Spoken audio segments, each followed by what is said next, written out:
The Galactic Council chamber was a marvel of engineering, vast, gilded, and echoing with the quiet hum of holographic displays that projected the gathered representatives in perfect clarity. Some were physically present, their towering forms imposing under the chamber's glowing dome. Others appeared as shimmering projections, broadcasting from light years away.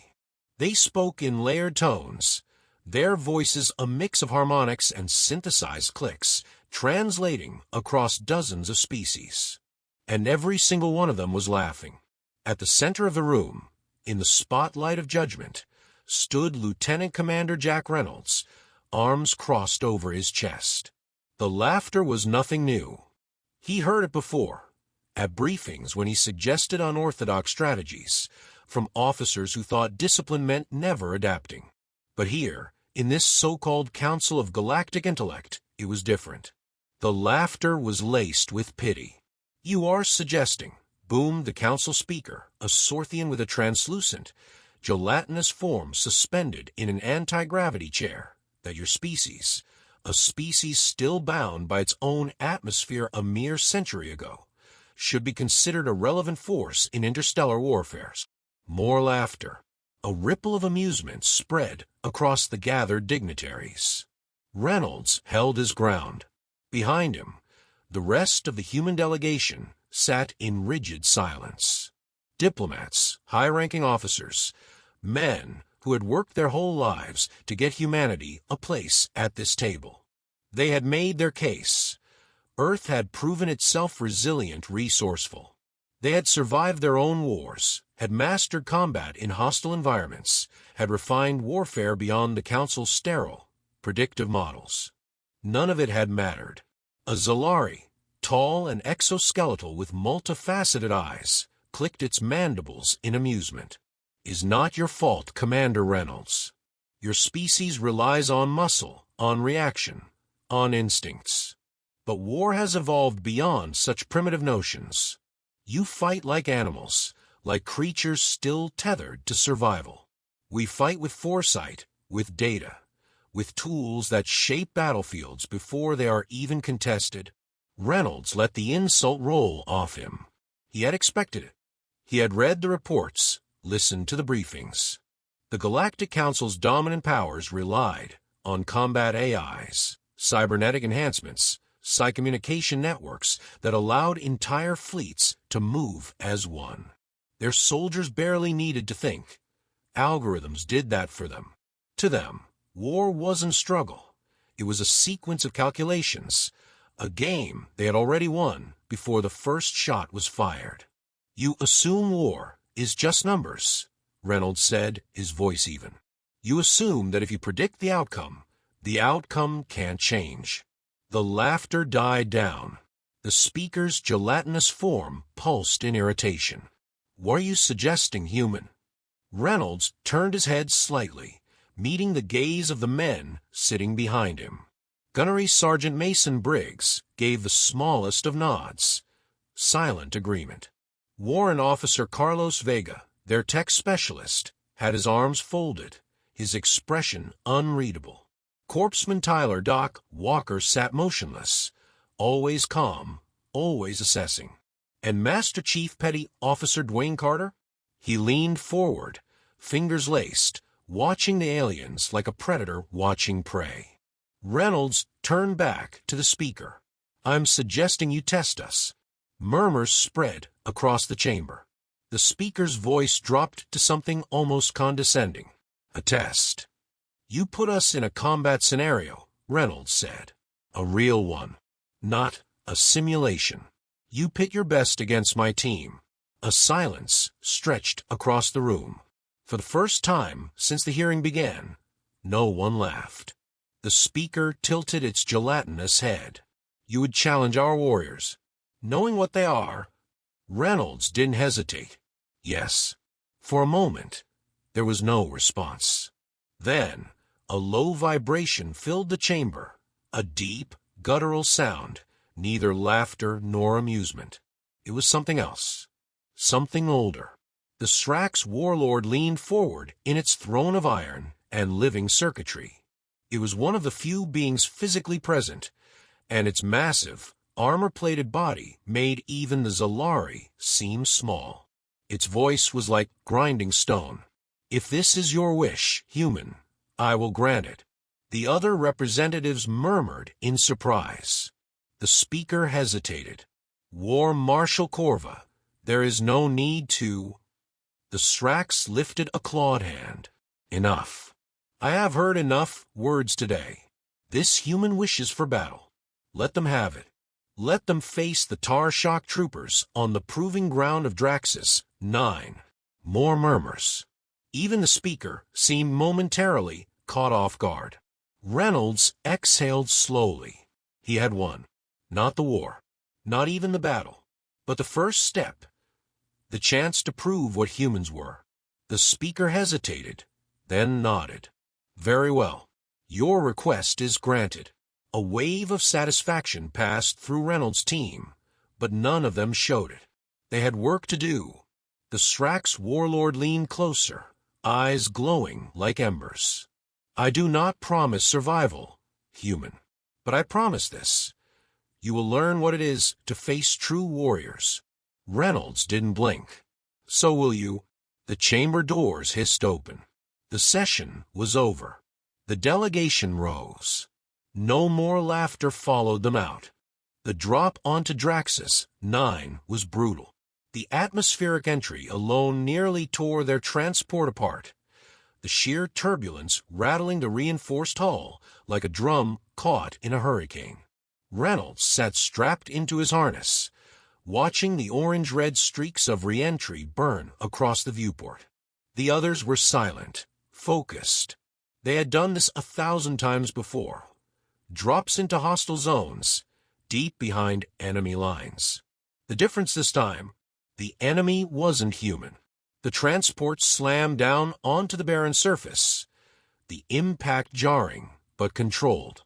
The rear hatch blew open, releasing a cloud of heat and dust as the seals poured out in disciplined formation. Their boots crunched against jagged rock, the air thin but breathable. Above them, storm clouds churned in unnatural spirals, manipulated by alien terraforming long abandoned. Jagged ridges and metallic ruins stretched in every direction, a graveyard of past battles. Reynolds swept his rifle across the landscape, then checked his HUD. Status: green. Briggs grunted, chambering around in his modified carbine. Green. Vega echoed, already scanning for electronic signatures. Green. Walker confirmed, double-checking medical supplies strapped to his pack. Carter rolled his shoulders. Ready to introduce these bastards to close-quarters pain, Reynolds gave a curt nod, then turned his attention to the terrain. Somewhere out there, the Tar were waiting. The Council had given them no precise drop point, no information on enemy movement, just a directive: survive. The first sign of contact came in a whisper. Vega stiffened. Got movement. 2 o'clock. Heat signatures. 6, maybe more. Reynolds turned his scope toward the ridge, enhancing the image. Shadows flickered between craggy outcrops, low to the ground, fast. Not machines. Not drones. The Tar were biological hunters, augmented with cybernetic reflex enhancers, their muscles strung with nanofiber. Briggs, cover fire, Reynolds ordered. Carter, with me, flank left. Vega, find out if they're running comms.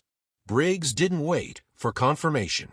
The first burst of gunfire cracked across the battlefield, sending streaks of tungsten through the dust-choked air. The rounds impacted with metallic sparks. Some hit rock, others found armor.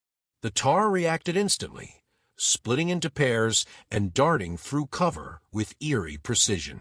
Reynolds moved low and fast, Carter on his flank, navigating the uneven ground with practiced efficiency. Then the first plasma shot seared past his head, followed by a second, close enough to burn the air. "They're fast," Carter muttered. "Not faster than a .308, Briggs growled over comms, sending another control burst into the ridgeline. A wet, inhuman shriek followed. Then the tar counterattacked. From the rocks ahead, one of the aliens broke from cover, moving faster than a human eye could track. Its exosuit gleamed under the storm-choked sky, a segmented carapace of unknown alloy. The thing lunged, its clawed gauntlet extending into a monomolecular blade. Reynolds didn't hesitate. He sidestepped, dropped to one knee, and fired point-blank into its midsection. The first round cracked armor, the second punched through something vital. The tar staggered, snarling through mandibles, but it didn't fall. Carter finished the job with a single, brutal strike, his combat knife plunging into the exposed joint of the alien's neck. The thing twitched, exosuit whirring as it tried to override its own death, then collapsed.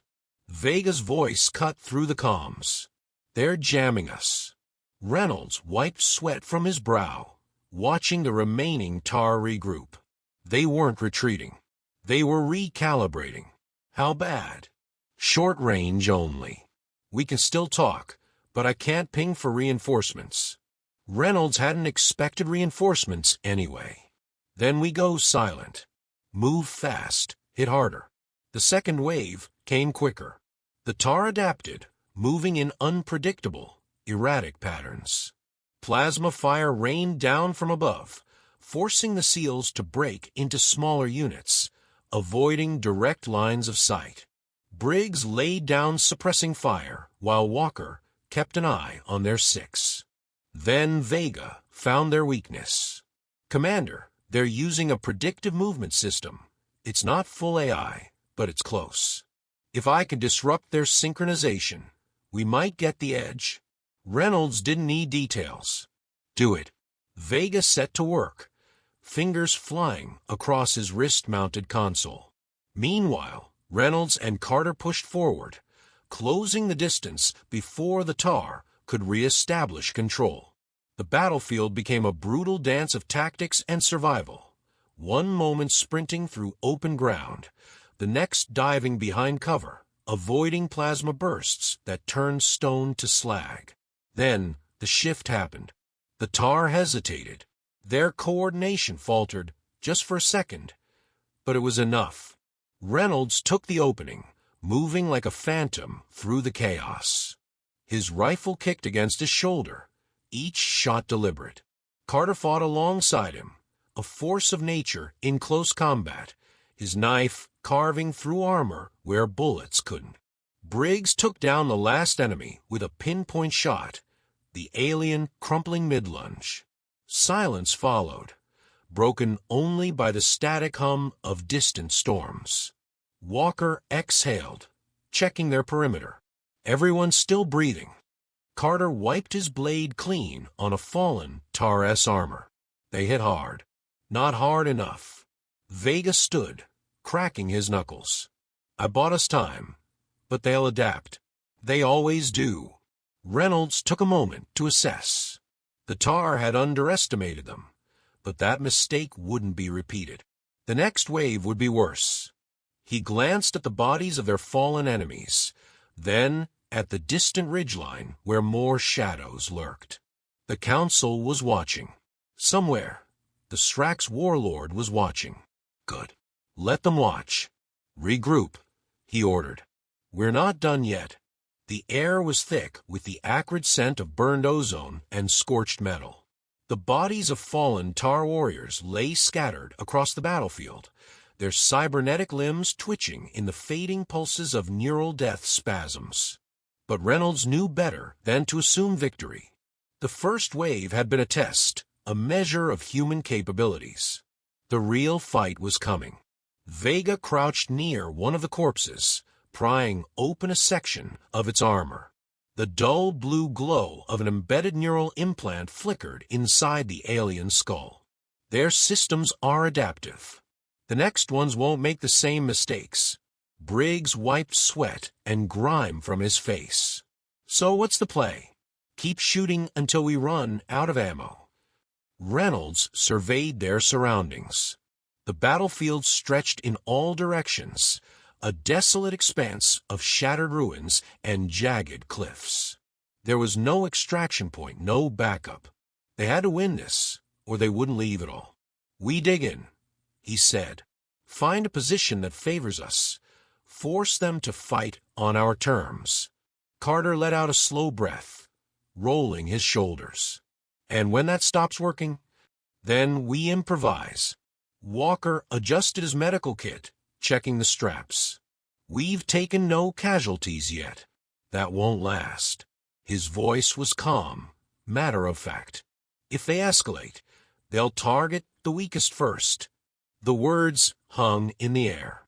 It wasn't about physical weakness. None of them were weak, but the Tar had resources humans didn't. Their second wave wouldn't just be stronger. It would be designed to break them psychologically. The first sign of the next assault wasn't a sound or a movement. It was a feeling. A deep, unsettling pressure settled over them, like the weight of an ocean pressing against their skulls. Reynolds clenched his jaw as static crackled in his ears, a whisper of something just beyond hearing. It wasn't a comm signal. It was inside his mind. "Psyops," Vega gritted out, his fingers twitching involuntarily. "They're trying to get inside our heads." Carter spat onto the ground. "Let them try." Then the world shifted. The battlefield blurred, reality twisting at the edges. The ruins became taller, more jagged. Shadows moved where none had been before. Reynolds blinked hard, forcing his brain to process what was happening. The Psi warriors weren't attacking with weapons. They were rewriting perception itself. Walker let out a sharp breath. "I'm seeing." He stopped, shaking his head violently. "It's not real. It's not real." A figure appeared ahead, standing at the edge of the battlefield. It was human. No armor, no weapon, just a man in a tattered uniform. His face was sunken, pale. Recognition struck like a bullet to the chest. Briggs took a step back, his knuckles white around his rifle. "That's not possible." The man in the uniform smiled. His lips cracked, his teeth stained with something dark. "You left me," he whispered. Briggs fired. The rounds passed through the figure as if it were mist. The illusion barely wavered. Reynolds fought the pressure closing in on his mind. It wasn't real. It was memory, twisted into a weapon. The Psi warriors weren't predicting their movements. They were breaking them down, piece by piece. Vega clutched his temples, muttering something under his breath. Carter stood his ground, but his breathing had grown sharp, erratic. Walker had gone still, his eyes locked on something only he could see. They were losing control. Reynolds gritted his teeth and moved, stepping in front of Briggs, grabbing his shoulder. "It's not real. None of it." Briggs' jaw tightened, his breath ragged. "Feels real. They want you to believe that," Reynolds said. He turned, scanning the battlefield, searching for something, anything, that could break the effect. Then he spotted it. A flicker of movement beyond the illusions, a faint ripple in the air. The Psi warriors weren't attacking from a distance. They were here, cloaked, hidden in plain sight. "Vega," Reynolds barked. "Pulse grenade, 3 meters ahead." Vega barely hesitated. He reached into his pack, pulled the grenade, and lobbed it forward. The device detonated in a flash of blue-white energy, rippling outward in concentric waves. The effect was immediate. The illusion snapped. The battlefield returned to what it was: dust ruins, bodies. The figures vanished, erased by the disruption. And in their place, the Psi warriors stood exposed. They were tall, draped in flowing combat robes woven with neuroreactive fibers. Their eyes glowed with unnatural light, their elongated fingers twitching in delicate motions, sculpting thoughts into weapons. They had expected humans to break, to be crushed under their own memories. They had miscalculated. Reynolds didn't give them a chance to recover. Fire. The SEALs reacted instantly, weapons roaring. The Psi warriors flinched, recoiling under the sudden onslaught. Their abilities were powerful, but they weren't built for endurance. They relied on mental dominance, not physical resilience. And now, exposed and vulnerable, they fell. Briggs put a round through the skull of the nearest one. Vega cut another down with a controlled burst. Carter moved with ruthless efficiency, closing the distance and driving his knife into the third's throat. The last Psi warrior turned, its eyes burning with unnatural fury, but Walker fired a single shot between them. The alien dropped. Silence. The battlefield was still once more. The air was clearer, the weight pressing against their minds gone. Walker exhaled slowly. That was new. Briggs wiped his face. Still pale, but steady. They thought they had us. Reynolds surveyed the bodies. The Psi warriors had expected compliance, surrender to the illusions. But humans didn't break that easily. Fear was a weapon, but it was also fuel. Vega knelt by one of the corpses, checking its neural augmentations. They'll adapt. Next time, they'll try something worse. Reynolds adjusted his rifle. Then we'll be ready. In the distance, beyond the ridgeline, something stirred. A new presence. Bigger. Stronger. The next wave was coming.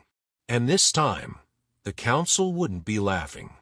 The sky darkened as the storm thickened, rolling across the battlefield in a slow, deliberate crawl. Lightning forked through the clouds, illuminating the ridgeline where the final wave gathered. These were not the Tar shock troops. They were not Psi warriors. These were something else. Something worse. Reynolds crouched behind the remains of a shattered pillar, adjusting his scope. The figures emerging from the storm moved with terrifying precision. Massive, armored brutes, their exosuits reinforced with thick plating that pulsed with an eerie, crimson glow. Each carried weapons that made plasma rifles look archaic, serrated blades humming with kinetic energy, rail cannons mounted to their backs. Carter let out a slow breath beside him. Well, that's new. Bigger targets, Briggs muttered. Easier to hit. Walker tightened the straps on his medical pack. Not if they hit first. Vega scanned the enemy formation. They're running a hive link. If one sees us, they all see us. Reynolds understood what that meant. Coordinated firing lines, no hesitation, no wasted movement. The council had sent their best, an execution squad. There would be no more mind games, no more tests. This was extermination. He switched to squad comms. We don't have the firepower to go head-to-head. We need to break their cohesion. Vega's fingers danced across his wrist console.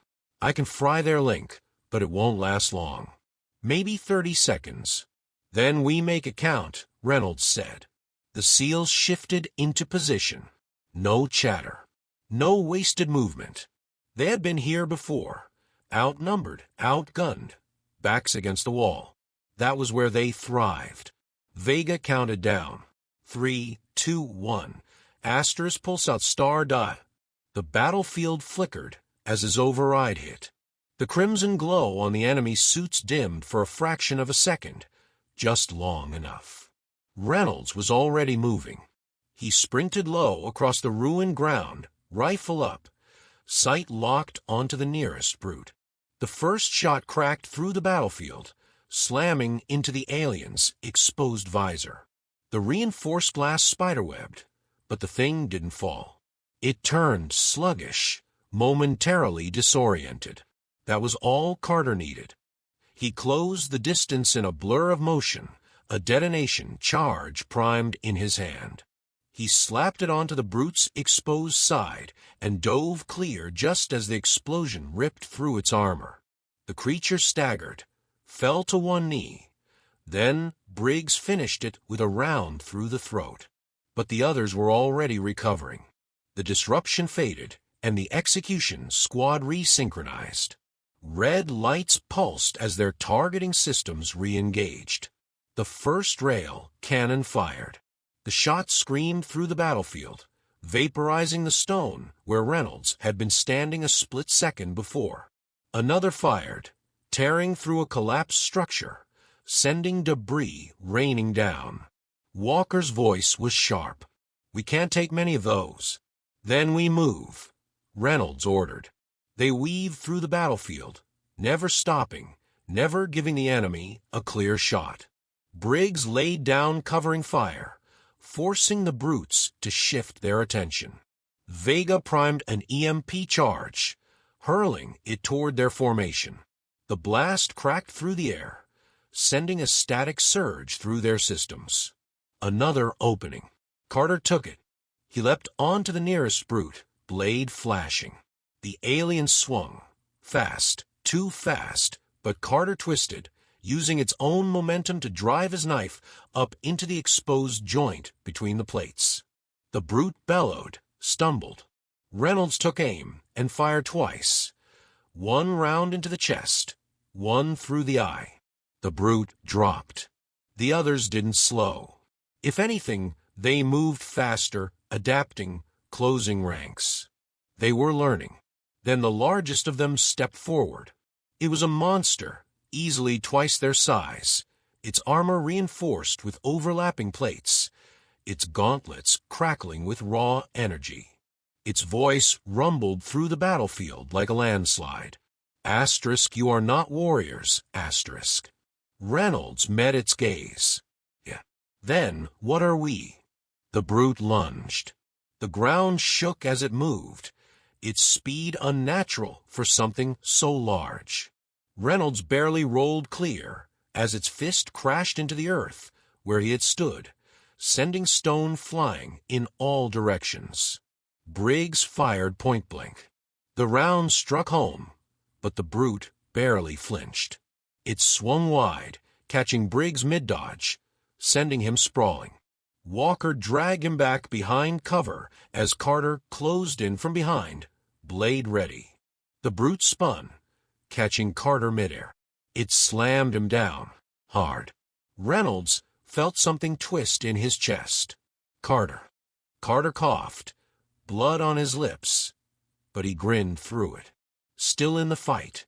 Vega's voice crackled in his ear.